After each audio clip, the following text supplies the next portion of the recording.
예, 여러분 반갑습니다. 요즘 세계 경제가 매우 어려운 가운데 또 북한이 핵실험하고 미사일 발사로 해서 한반도 긴장이 고조되고 있는 이런 중요한 시기에 기업과 정부가 함께 무역과 투자 활성화를 논의하는 것을 매우 의미 있게 생각합니다. 지난해에는 전 세계 교역이 감소하는 어려운 여건 속에서도 기업인 여러분과 정부가 한마음이 되어서 노력한 결과 우리는 세계 6위의 수출국이 되는 상대적으로 선전한 결과를 거두었습니다. 하지만 중국을 비롯한 세계 경제 부진과 유가 급락 등으로 지난달 수출이 6년여 만에 가장 큰 폭으로 감소했고, 중국, 일본의 금융시장 불안이 심화되면서 대외 불확실성도 더욱 확대되고 있습니다. 이런 때일수록 우리 경제의 기초 체력이 튼튼하고 안보에도 아무런 문제가 없다는 것을 대내외에 적극 알려서 과도한 불안 심리가 확산되는 것을 적극 차단해야 하겠습니다. 우리 경제의 활력 제고와 구조 개혁을 위한 정책도 더욱 힘있게 추진해야 합니다. 특히 투자 활성화 대책과 새로운 수출 동력을 창출해서 이것을 차질 없이 이행하는 것이 무엇보다 중요하다고 생각합니다. 먼저 투자 활성화 대책에 대해서 말씀을 드리면, 세계 경제의 저성장이 장기화되는 상황에서는 내수 활성화를 통해 수출이 부진할 때도 견딜 수 있는 경제 체력을 키워야 할 것입니다. 특히 서비스 산업과 농림, 어업은 새로운 투자와 양질의 일자리를 만들어낼 수 있는 잠재력이 매우 큰 분야입니다. 선진국과 비교해 볼 때 아직 발전 여지가 크고 한중 FTA 발효 등으로 새로운 시장이 열리고 있는 만큼 이 기회를 적극 활용해서 고용과 성장, 수출로 연결해야 합니다. 오늘 토론 주제 중에 하나인 스포츠 산업의 경우 2014년 기준으로 관광 산업의 1.6배에 달하는 큰 시장이고, 여가와 건강에 대한 관심이 커지면서 앞으로도 고속 성장이 예상되는 유망 산업입니다. 스포츠 산업의 성장을 위해서는 인프라 확충과 함께 민간의 투자 인센티브를 강화하는 것이 매우 중요합니다. 우선 학교 체육시설 같은 기존의 공공시설의 활용도를 높이고 그린벨트 등 입지 규제를 합리적으로 개선해서 스포츠 시설의 가용 부지를 확대할 필요가 있습니다. 또한 스포츠 산업에도 제조업 투자에 상응하는 재정, 세제 지원을 제공해서 민간의 적극적인 투자를 이끌어내야 하겠습니다. 공유 경제 또한 스마트폰 보급 확대에 따라 빠르게 성장하고 있는 미래 유망 산업입니다. 세계 시장 규모가 2010년 8.5억 불에서 2014년 무려 100억 불 수준으로 급성장할 만큼 공유 경제는 세계적인 트렌드로 자리 잡고 있습니다. 그러나 아직 우리나라에서는 공유 경제의 특성을 반영한 법적, 제도적 기반이 미흡해서 창의적인 서비스를 할 수 있는 기회가 제한되어 있습니다. 예를 들어 숙박업 등록을 하지 않은 집을 대여하는 것은 현행 법상으로 불법이기 때문에 빈집을 활용해서 숙박 서비스를 제공하는 것이 현실적으로 어렵습니다. 이처럼 공유 경제는 영역도 광범위하고 풀어야 할 과제도 많지만, 지금처럼 첫 발을 내딛는 단계에서는 숙박이나 차량 공유 등 민간 창업자들의 노력을 통해 가능성이 확인된 업종을 중심으로 제도적인 뒷받침을 해줄 필요가 있겠습니다. 전국적인 실행이 어렵다면 정부가 추진하는 규제 프리존 제도를 통해서 시범적으로 수요가 큰 지역에 도입을 해본 후에 그 성과를 바탕으로 전국으로 확대하는 방안도 검토해 주기를 바랍니다. 국내 대학의 해외 진출을 통해서 교육 서비스를 수출하는 것도 새로운 유망 산업으로 충분한 잠재력을 가지고 있습니다.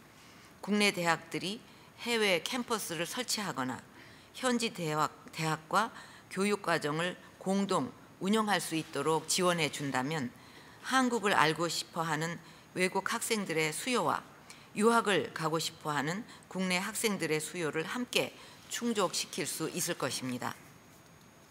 농림업은 가공, 판매, 관광을 융복합화해서 6차 산업으로 탈바꿈할 수 있도록 규제 완화와 컨설팅 등 지원을 강화하는 것이 중요합니다.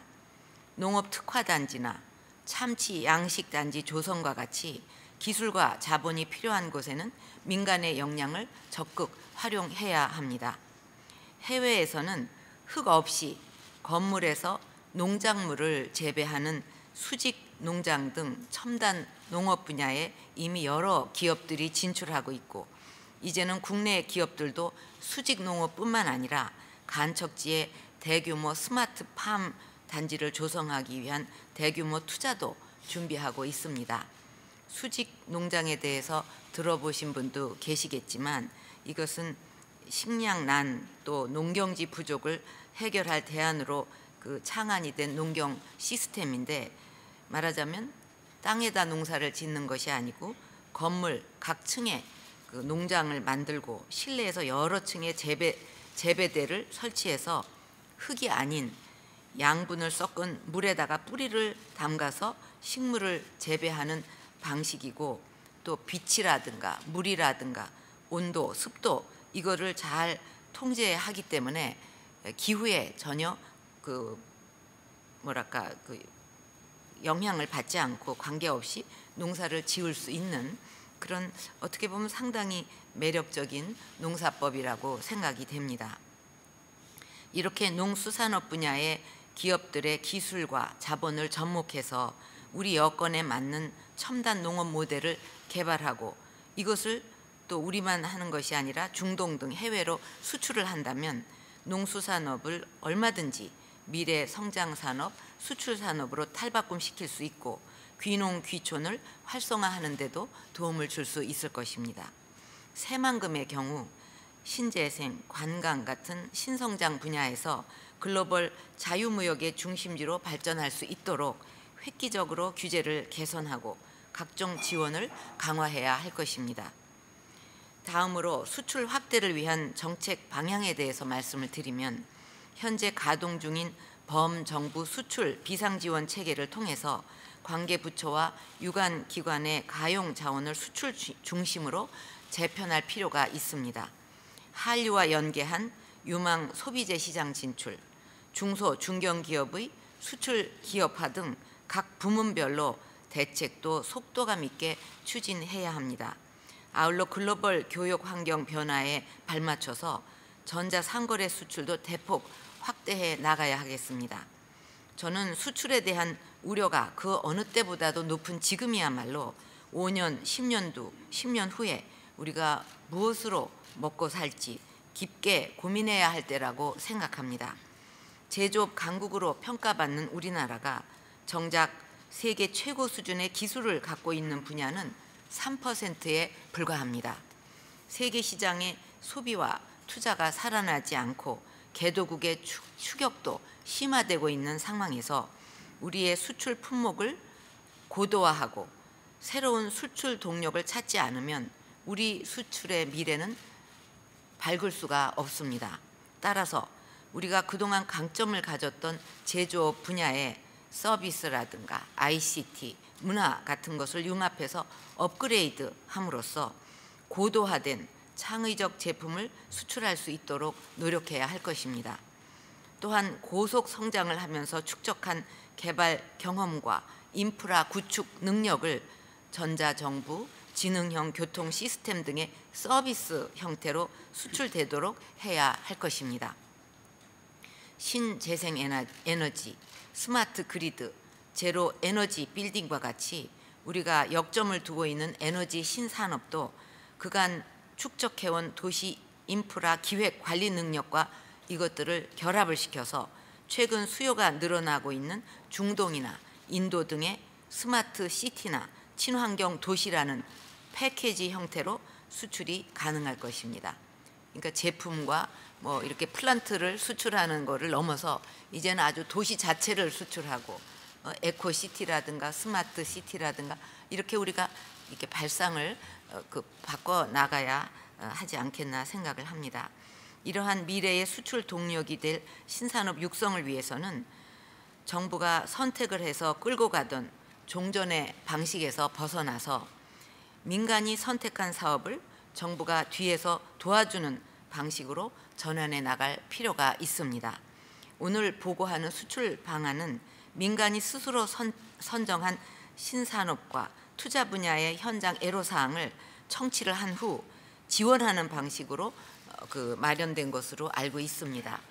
이번 한 번에 그치지 말고 앞으로도 이런 노력을 지속적으로 기울여 주시고 각 부처에서도 가급적 많은 기업인들을 만나서 신산업 투자 애로를 청취하고 해소해 주는 노력을 해 주기를 바랍니다. 또 이번에 기업들이 가장 많이 제기한 애로사항이 규제 개선인 것으로 알고 있습니다. 그동안 정부와 민간이 합심해서 규제 기요틴, 손톱 및 가시 등 규제 개혁을 위해서 노력한 결과 기업의 규제 부담이 다소 줄고는 있지만 여전히 규제가 신산업의 발목을 잡고 있습니다. 그래서 이번 회의부터 신산업에 투자하겠다는 기업이 제기한 규제 애로는 사실관계만 확인되면 모두 개선하는 것을 원칙으로 하되 예외적으로 타당성이 인정되는 경우에만 존치하도록 하는 네거티브 규제 개선 방식을 도입하였습니다. 신산업의 성장을 가로막는 규제로 의심이 되면 정부 입맛에 맞게 골라서 없애는 것이 아니라 일단 모두 물에 빠뜨려 놓고 꼭 살려내야만 할 규제만 살려두도록 전면 재검토하겠다는 취지입니다. 다른 한편으로는 전에 없던 전혀 새로운 제품을 어떻게 처리할 것인가도 중요한 문제입니다. 오늘날에는 드론, 웨어러블 기기, 무인 자동차를 비롯해서 과거에는 상상도 할 수 없었던 새로운 제품들이 계속해서 쏟아져 나오고 있습니다. 이런 신제품을 사전에 규제하는 것은 사실상 불가능하고 규제가 필요한지 여부가 불분명한 경우도 많을 것입니다. 이런 신제품에 대해서는 정부는 기본 원칙을 만들어서 기업의 신제품 시장 출시를 우선적으로 지원해야 할 것입니다.